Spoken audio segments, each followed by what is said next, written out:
The trailer, even the first act of 28 years later, plays the infamous 1915 recording of Rudyard Kipling's poem, Boots. It puts the reader into the perspective of a British soldier's thoughts as they get increasingly more insane while he marches into South Africa with his men, dreading for what could happen next and doing whatever he can to survive the hell that awaits him. Its use for both the trailer and in the movie are so effective because it captures the grim reality of the world that it's set in, and most particularly, it captures the post-apocalyptic genre as a whole. In the grand what-if scenario, survivors are trapped in a world of suffering, praying and hoping with persistence that one day, all of the madness will come to an end. Whether it's surviving a nuclear hellscape, a war-torn civilization, or, in 28 Days Later's case, a roving horde of the infected. The original, directed by Danny Boyle and written by Alex Garland,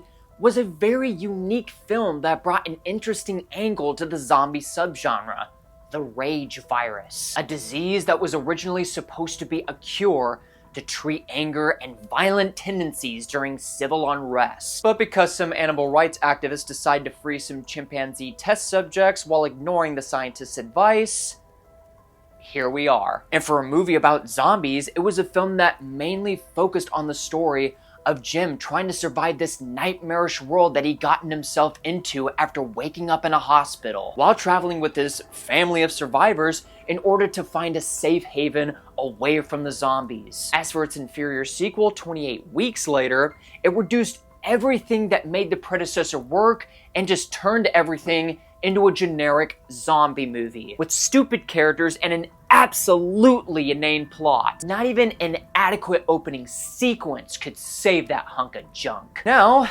after several delays with Danny Boyle and Alex Garland trying to find the perfect green light for the movie while trying to find the right studio to distribute it, 28 years later, the third installment of the franchise has been successfully and finally brought to the big screen. Not to mention that it's the first movie in a new trilogy in the 28 Days Later franchise. And the sequel that's coming out in January after this movie is going to be directed by the woman who directed The Marvels. Talk about dead on arrival.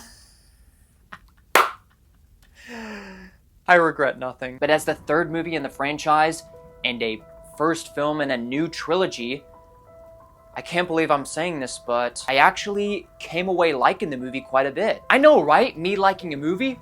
When the heck has that ever happened? But now that we can get this review finally over with, allow me to explain why. Set in a quarantined United Kingdom, 28 years later, Jamie and his 12-year-old son Spike travel into the mainland together as a rite of passage for his son in order to teach him how to survive and become a man. They encounter dangerous, frightening zombies, or ragers as they're called, until Spike notices from a cabin rising smoke coming from a gigantic bonfire. Asking his father as to what it means, he eventually figures out that the mysterious Dr. Kelson resides there, a secluded madman that no other survivor has ever dared to come across. With that information, Spike decides to travel into the Forbidden Mainland in order to find Dr. Kelson in a desperate attempt to help his mother, Isla, as she's dying from a terminal disease. For what I have to say first, the acting is arranged in a star-studded cast,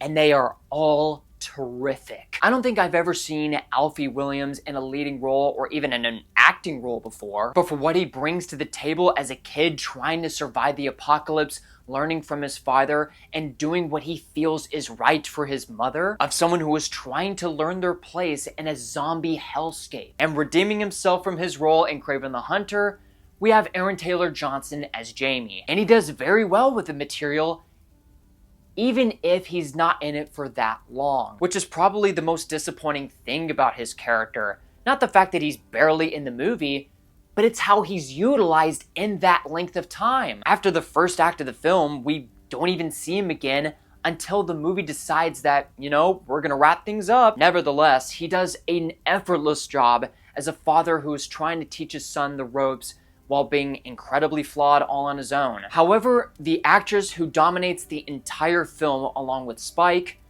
is Jodie Comer as Isla, his mother. Her acting is beautifully captivating as a mother trying to struggle with a terminal disease that Spike does not understand. Her acting is so beautifully captivating as a mother struggling with a terminal disease that Spike doesn't even know what it is or how to even solve it. And with the time spent with her son, her motherly presence shines through and makes you totally understand why this woman is worth fighting for in Spike's eyes. As for the prestigious Ralph Fiennes as Dr. Kelson, what more could be said about what he is capable of as an actor? What he brings to the table as Dr. Kelson is extremely fascinating.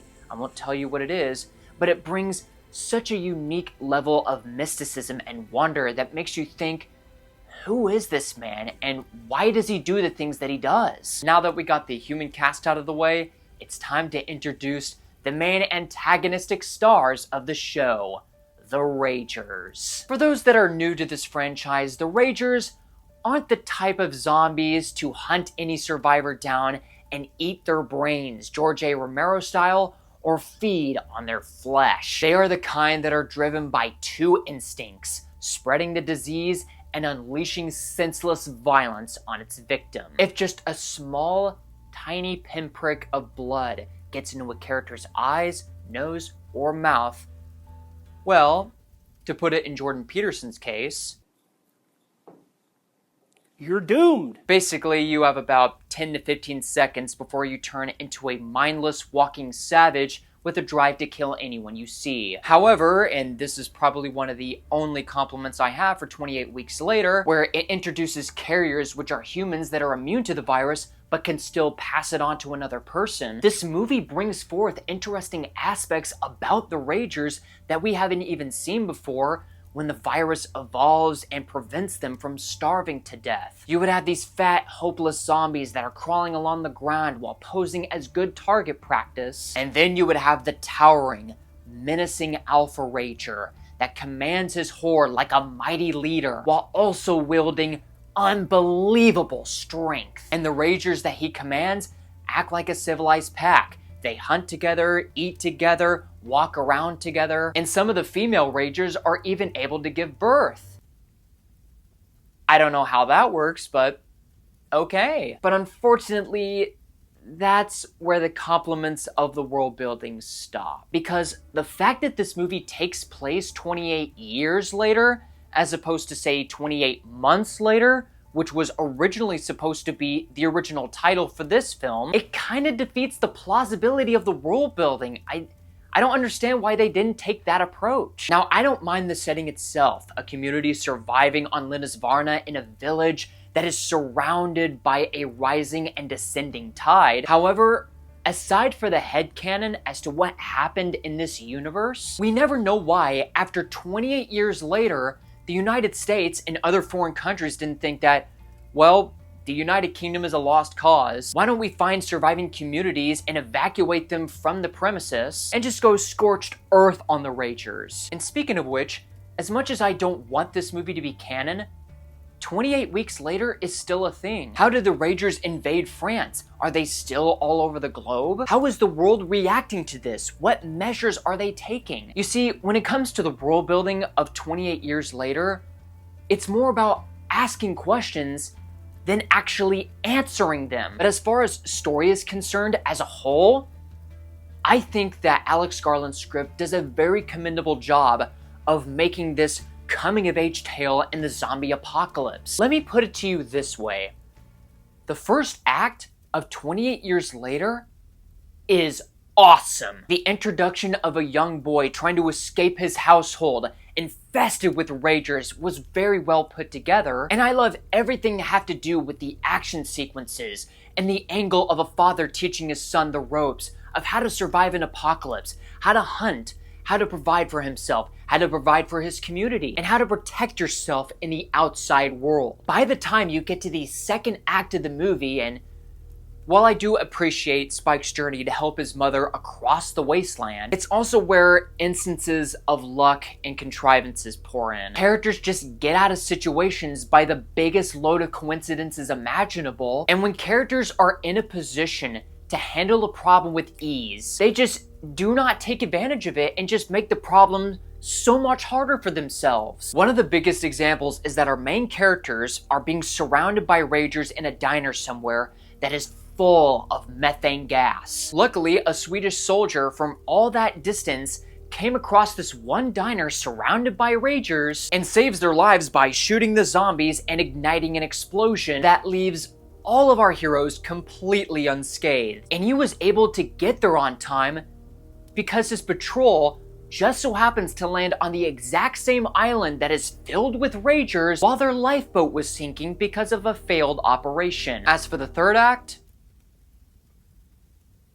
it's complicated. It's like a mixture of beautifully told poetic scenes, or others that seemed like Garland that is much more focusing on theme over story, with remarkable payoffs towards our main character, and some sequences that just make you go, what? Especially when you get to the ending of the movie, which wraps up in a cliffhanger in the most tone-deaf fashion imaginable. Sure, it's probably hinting at a main character that we probably know from the original down the road, and it also introduces a band of, shall we say, interesting caricatures.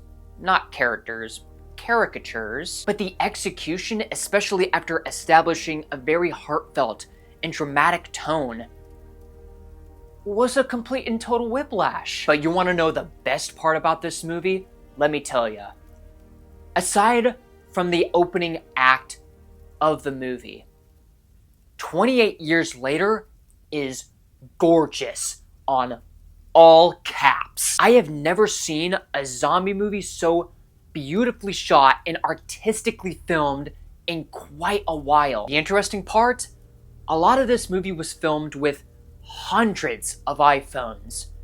And how they are able to get such staggering shots in this movie is impressive, to say the least. The phrase "looks like a painting" has been used to describe beautiful cinematography before, and heck, even I've used it before. But this has to be the single most beautiful zombie film this decade. The wide shots are so majestic that it looks like you're watching a painting move. Like shots of the Bone Temple, and even at night during a hallucinatory sequence, while being accompanied by the remarkable and amazing score by Young Fathers. The best shot of the movie, is it even a contest? The horde and a tree all surrounded in a silhouette while capturing the blue horizon. It's the kind of shot that, if you were in that position and you saw it up close in real life, you would make like an Iron Maiden song and run to the hills. And much like how they're trying to find new ways for the infected and how to transform the virus itself, it also introduces a